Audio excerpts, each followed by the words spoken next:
Dua pertanyaan penting yang sering muncul di masyarakat.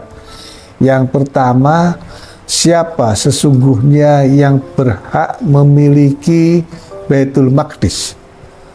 Siapa yang berhak untuk menguasai atau memimpin atau menjadi penguasa di Yerusalem?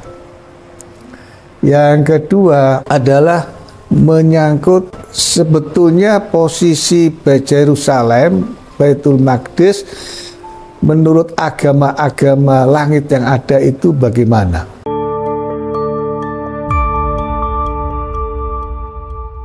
Assalamualaikum warahmatullahi wabarakatuh.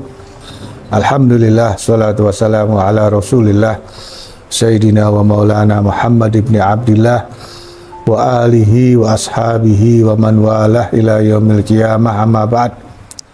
Saudara-saudara, malam hari ini kita akan melanjutkan kajian tentang Palestina, tentang Baitul Maqdis, tentang kota suci. Ini adalah bagian kedua. Mudah-mudahan dua bagian ini sudah bisa kita selesaikan, meskipun mungkin agak panjang sedikit. Ada dua pertanyaan penting yang sering muncul di masyarakat. Yang pertama, siapa sesungguhnya yang berhak memiliki Baitul Maqdis? Siapa yang berhak untuk menguasai atau memimpin atau menjadi penguasa di Yerusalem? Yang kedua, pertanyaan yang kedua adalah menyangkut sebetulnya posisi Yerusalem, Baitul Maqdis menurut agama-agama langit yang ada itu bagaimana? Hari ini kita menyaksikan sebuah tragedi kemanusiaan yang luar biasa.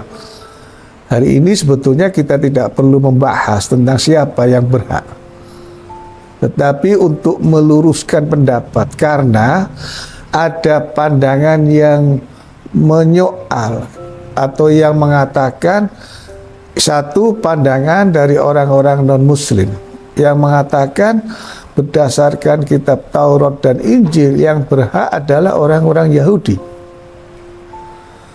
Lalu dari orang-orang non-muslim mendasarkan itu dari kitab Taurat dan Injil. Yang kedua mendasarkan pada kitab suci Al-Quran. Sebagian dari mereka mengatakan bahkan Al-Quran sendiri pun itu mengakui bahwa yang berhak menjadi pemilik Baitul Maqdis adalah Yahudi, bukan orang Islam. Nah, saudara-saudara, malam ini kita akan membahas dua persoalan itu dengan niat seperti yang pernah disabdakan oleh Kanjeng Rasul Muhammad SAW di dalam Sahih Bukhari nomor 3461.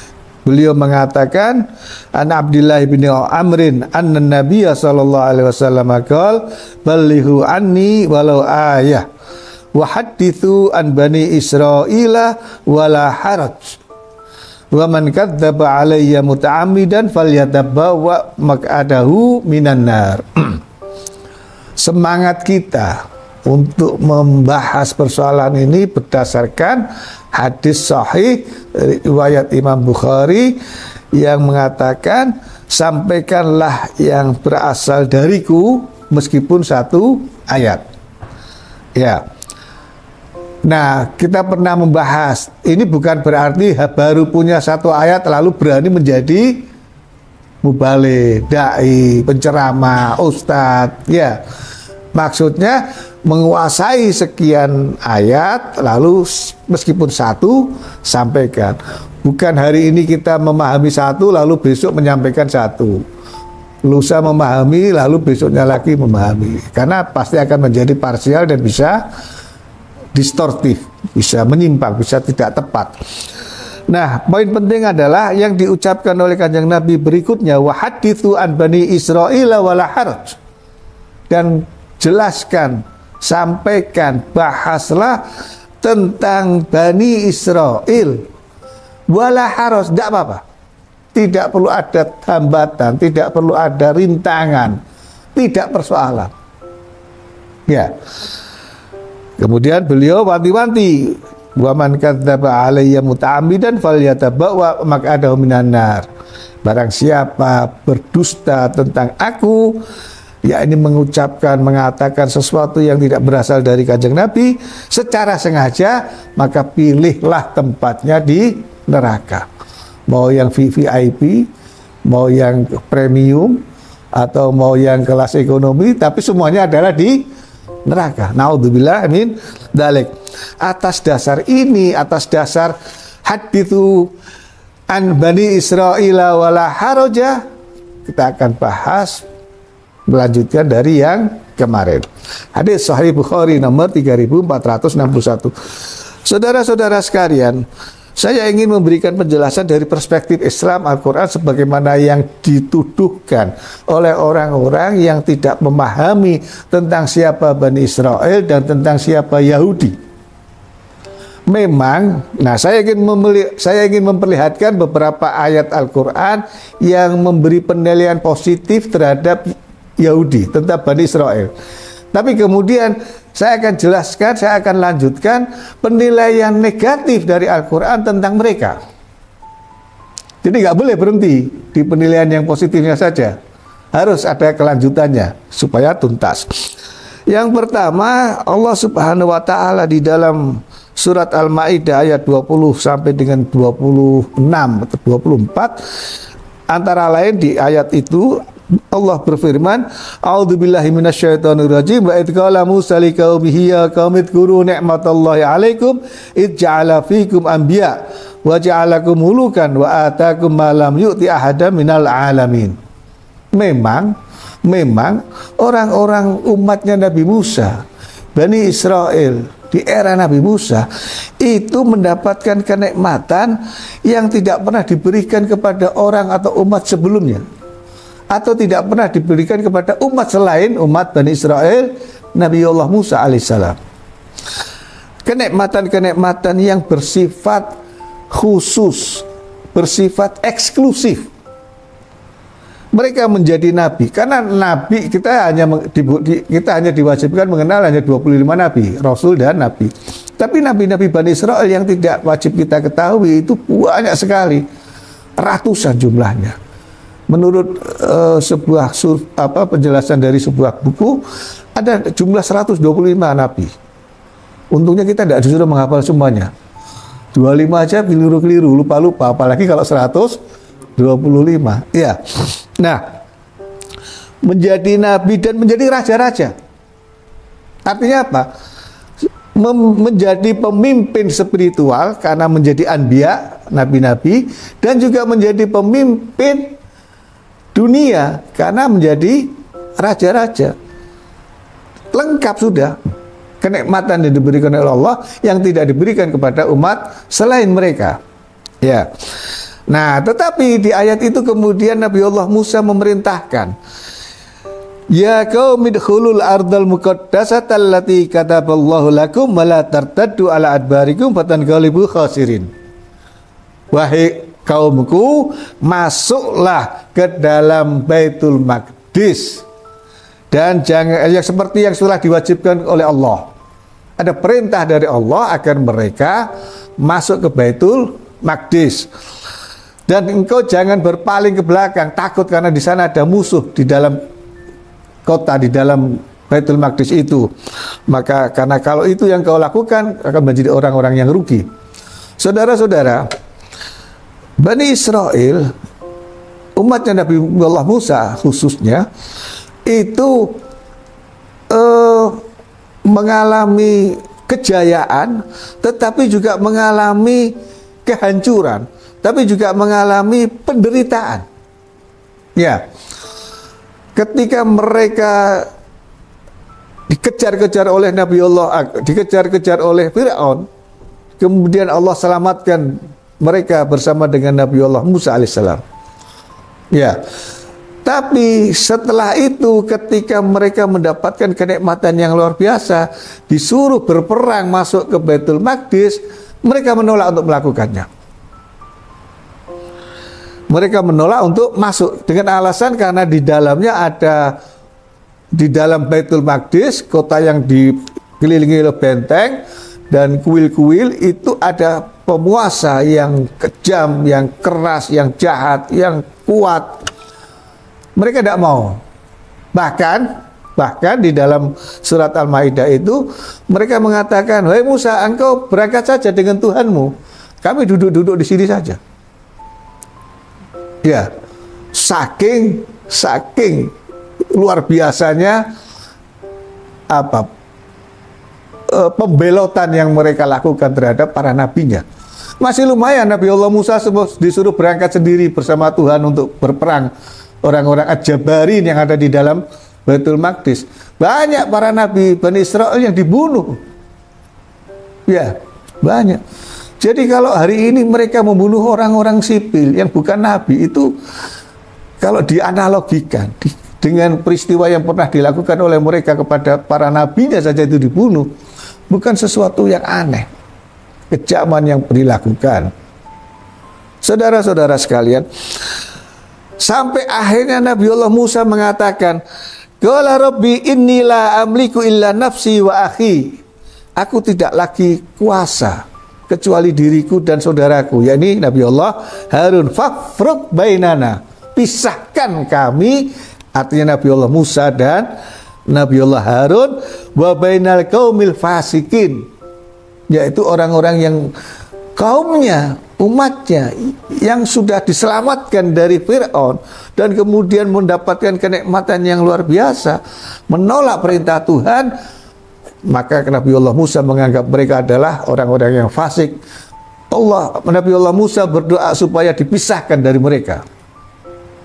Allah Subhanahu wa ta'ala kemudian merespon doa Nabi Allah Musa dengan mengatakan, "Qala fa innaha muharramatun 'alaihim arba'ina sanatan yatihuna fil ardi fala ta'sa 'alal qaumil fasikin."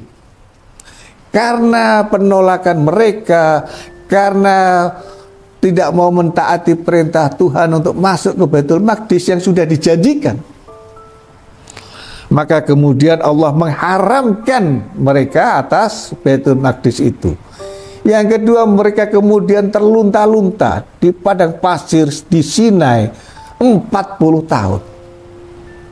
Luar biasa. 40 tahun yatihuna. Yatih itu mengembara. Yatihuna itu mengembara tetapi terlunta-lunta, tidak jelas nasibnya. Tetapi Allah kemudian berpesan kepada Nabi Musa, "Fala ta'sa 'alal qaumil fasikin." Jangan engkau putus asa terhadap orang-orang yang fasik itu. 40 tahun diaspora yang asalnya dijanjikan sebuah kemenangan, kejayaan, menolak, balasannya adalah sebuah penderitaan 40 tahun. Para ulama tafsir sebagian mengatakan, kenapa 40 tahun? Karena dengan 40 tahun akan muncul generasi baru. Generasi baru yang akan lebih taat kepada Allah dan perintah-perintahnya. Nah, saudara-saudara sekalian, ayat tadi itu dijadikan landasan. Itulah hak Bani Israel. Itulah hak orang-orang Yahudi yang juga tercantum di dalam Al-Quran karena sudah diperintahkan untuk masuk. Tapi ingat, mereka menolak. Ya, mereka menolak. Yang kedua, Allah kemudian mengharamkan mereka untuk masuk ke sana. Jadi, hak itu diberikan kepada mereka ketika mereka mentaati perintah untuk berperang dengan orang-orang Jabarin yang ada di, orang-orang kejam yang ada di dalam kota Baitul Maqdis. Ketika mereka menolak, hilang haknya. Ya, dan itu tidak mungkin.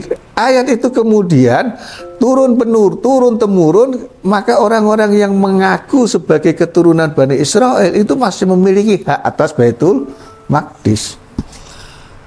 Kenapa? Karena di dalam ayat yang lain Allah Subhanahu wa taala berfirman, "Walaqad katabna fiz zaburi min ba'di dzikri annal arda yarituha ibadiyas salihun." Dan sungguh telah aku tetapkan, yakni Allah menetapkan di dalam Zabur.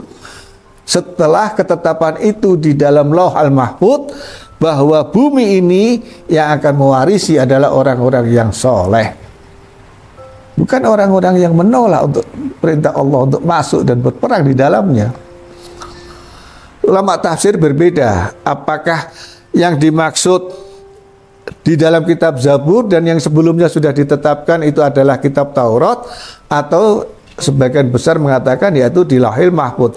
Setelah Allah menetapkan di Lauhul Mahfuz ketentuan tentang bumi ini adalah hak orang-orang yang soleh, atau setelah Taurat menetapkan tentang hak orang-orang yang soleh untuk mewarisi, menguasai, memimpin, memakmurkan bumi ini. Saudara-saudara sekalian, nah yang berikutnya memang tadi hak tentang Baitul Maqdis, ya. Lalu hak mengklaim sebagai umat yang super. Memang Allah Subhanahu wa taala menjelaskan di dalam Al-Qur'an ketika berfirman di dalam surat Al-Baqarah ayat 47, a'udzubillahi minasyaitonir rajim, ya bani Israil adkuru ni'mati allati an'amtu 'alaikum wa anni faddaltukum 'alal alamin. Hai Bani Israel, ingatlah kepada nikmat-nikmat yang aku telah limpahkan kepadamu, dan aku memberikan engkau kelebihan-kelebihan di fadl tukum. Jadi ada fadl, ada kelebihan. Nah, kelebihan ini diakui oleh Al-Quran, dan itu yang diklaim kemudian orang-orang Yahudi keturunan Bani Israel mengklaim sebagai manusia pilihan. Saudara-saudara sekalian, Allah memberikan tempat kelebihan orang-orang Yahudi Bani Israel itu bukan karena mereka ras, bukan karena kesukuan mereka, bukan karena nasab mereka, bukan, tetapi karena ketaatan mereka, tetapi karena keimanan mereka, tetapi karena kebaikan-kebaikan mereka, as-salihin. Ketika mereka menjadi tidak soleh, ketika mereka menjadi perampas hak orang lain, ketika mereka menjadi pembunuh, mereka kehilangan hak untuk mengklaim sebagai umat yang terpilih. Satu itu. Jadi semuanya terbantahkan. Baik hak untuk memimpin, menguasai Baitul Maqdis karena Allah sudah mengharamkan masuk ke dalamnya. Yang kedua, merasa superior, merasa bangsa pilihan. Mereka menjadi bangsa pilihan bukan karena mereka keturunan Yahuda, bukan karena mereka umat Bani Israel, keturunan Bani Israel, tidak. Tetapi karena ketaatan mereka, karena keimanan mereka kepada para nabi-nabi mereka. Kalau bicara tentang umat yang terbaik, umat Islam lah. Ketika Allah berfirman, kuntum khaira ummatin ukhrijat linnas. Ya. Tapi kita kan tidak pernah merasa super, lebih dibandingkan yang lain, merasa sebagai bangsa pilihan karena dikasih label oleh Allah khaira ummah, sebaik-baiknya umat. Enggak. Kenapa? Karena khaira ummah itu bukan hanya karena keislaman kita, tetapi karena kita mampu melaksanakan kewajiban-kewajiban dan menghindari semua larangan, melaksanakan semua perintah dan mencegah semua larangan. Ketika itu tidak dilakukan, dia tidak akan menjadi khaira ummah. Ada syarat. Dan syarat-syarat itu untuk kasus Bani Israel itu sudah tidak terpenuhi lagi. Maka hari ini kalau menurut saya, sudahlah, kita tidak usah mempersoalkan tentang haknya. Faktanya secara sejarah di tempat itu lahir 3 agama langit. Ya, di tempat itu ada tempat yang disucikan oleh 3 agama langit. Yerusalem itu Baitul Maqdis yang mendirikan Nabiullah Daud alaihissalam. Tetapi setelah itu dia pernah diinvasi oleh Babilonia, dia pernah diinvasi oleh Persia, dia pernah diinvasi oleh Romawi, dan terakhir umat Islam yang masuk ketika dipimpin oleh Sayyidina Umar bin Khattab. Nah, Yahudi yang sekarang di Israel, delalah. Negara itu disebut dengan negara Israel. Apakah pertanyaannya, apakah Israel yang sekarang ini negara itu adalah keturunan Bani Israel yang dulu? Katakan mungkin sebagian ya, sebagian mungkin ya. Yang kedua, seperti halnya umat-umat yang lain, ketika ada yang baik pasti ada yang jelek. Ya, tidak mungkin semuanya menjadi baik. Hak menjadi orang pilihan itu juga sudah hilang. Karena apa? Karena ukurannya adalah dia harus beriman. Nah, tidak cukup hanya beriman kepada Nabi Allah Musa, tidak kepada Nabi Allah Yakub, Ishak, Nabi Allah Ibrahim yang menjadi bapak dari para nabi, yang kemudian melahirkan keturunan. Di sana ada Nabi Kanjeng Nabi Muhammad SAW, dan di sana ada nabi-nabi Bani Israel. Ya, tidak cukup. Karena apa? Karena berarti dia harus beriman dengan risalah terakhir sebagaimana yang disebutkan di dalam kitab Taurat mereka dan juga di dalam Injil. Tidak bisa. Kalau tidak mengakui, berarti hilang haknya. Nah, saya seperti tadi di awal saya mengatakan, sudahlah, kita tidak perlu mempersoalkan tentang hak, karena pasti tidak akan pernah bisa diselesaikan. Satu-satunya solusi adalah menjadikan Yerusalem sebagai kota internasional yang melindungi ketiga agama langit, yang memberikan hak kepada agama-agama, tidak menjadi milik sebuah negara, tetapi menjadi sebuah kota internasional yang diatur secara hukum internasional. Nah, Yahudi yang sekarang mendirikan negara Israel itu adalah Yahudi yang kemarin, yang muncul setelah Perang Dunia Kedua, ya, yang kemudian mengusir penduduk yang sudah mendiami tempat itu. Saudara-saudara sekalian, Sayyidina Umar ketika masuk ke Yerusalem, Baitul Maqdis, saat itu yang menguasai adalah Nasrani. Tapi tidak terjadi pertempuran. Bahkan kunci pintu masuk kota itu diserahkan langsung oleh pendeta Nasrani yang dikalahkan kepada Sayyidina Umar untuk dibuka pintu kuncinya.